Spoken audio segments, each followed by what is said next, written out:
पंजाब विश्वविद्यालय को विदेशों से होने वाली फंडिंग पर केंद्र सरकार ने चाहे रोक लगा दी है, पर अभी पीयू प्रशासन इसे नकारते हुए दिखाई दे रहे हैं। इस संबंधी जानकारी देते हुए पंजाब यूनिवर्सिटी के पब्लिक रिलेशन अफसर विनीत पुनिया का कहना है कि 2009 से लेकर 2011 तक उन्हें विदेशों से 7,40,000 के करीब ग्रांट मिली है, जिसका उनके द्वारा रिटर्न भी भरा गया है। ऐसे में उन्हें सरकार की तरफ से कोई नोटिस नहीं मिला है, जिसके आधार पर उनकी ग्रांट रोक दी गई है। अगर ऐसा कोई नोटिस मिलता है तो प्रशासन द्वारा उसका जवाब दिया जाएगा। ये सिंपली क्या है कि मुझे लगता है कि कोई कम्युनिकेशन गैप ज़्यादा लगता है और ऐसा इशू नहीं है।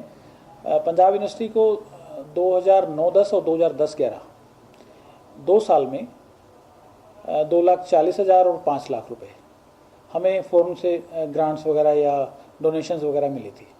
2010-11 के बाद पंजाब 11-12 में, 12-13 में, 13-14 में पंजाब यूनिवर्सिटी को कोई भी किसी तरह की ग्रांट फॉरन से नहीं आई है। तो जब ग्रांट ही नहीं आई है तो उसमें मिस अप्रोप्रिएशन का तो कोई इशू नहीं है, और जब आई थी तब हमने उसके रिटर्न भरे हुए हैं। वहीं स्टूडेंट यूनियन NSUI की वाइस प्रेसिडेंट सुनिंदा बावा, स्टूडेंट लीडर मनोज लुबाना विरोध स्वरूप कुलपति अरुण ग्रोवर को ज्ञापन सौंपने पहुंचे। दोनों ही छात्र नेताओं ने केंद्र के इस फैसले का विरोध करते हुए कहा कि पंजाब यूनिवर्सिटी दूसरी बार विश्व की टॉप यूनिवर्सिटी बनी है। ऐसे में उसकी विदेशी फंडिंग को रोकना यूनिवर्सिटी की प्रगति में बाधा डालना जैसा है। See, there's a difference between बहुत सारी खामियां या कुछ खामियां। 100% सक्सेस रेट तो देखिए किसी प्रोजेक्ट का होता ही नहीं है, वो चाहे आप नेशनल गवर्नमेंट लगा लीजिए, चाहे जो मर्जी नेशनल गवर्नमेंट लगा लीजिए, 100% सक्सेस रेट कहीं पे भी नहीं होता। बट द थिंग इज कि कितना रिटर्न आ रहा है। अगर वो 50% से भी कम है तो हाँ, फिर we should have seen into it, because university की अगर इंटरनेशनल रैंकिंग्स इतनी अच्छी है, so that means there is some excellence in the university, right? So you can not just curb उसके फंड्स एकदम से ऐसे ही।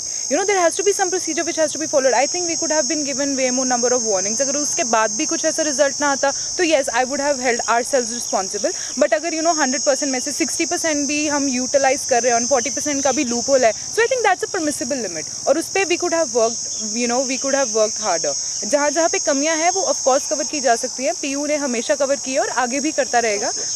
And we are also thinking to take considerate time from the chancellor of the university, that's also the vice president of India, so that we could speak about the same to him, because it's a matter of huge concern that a university which has been leading on international forums, उसको national level पे इतना ऐसे उसके साथ अगर treat किया जा रहा है, so this is not acceptable. I mean, जैसे जो था वैसा होना चाहिए। जो discrepancies हैं उनको sort out किया जाएगा। अगर students की तरफ से कोई खामी है या ऊपर की functioning की तरफ से कोई खामी है, we are definitely ready to look into it and make the matter even better, ताकि यूनिवर्सिटी और आगे रेस करे।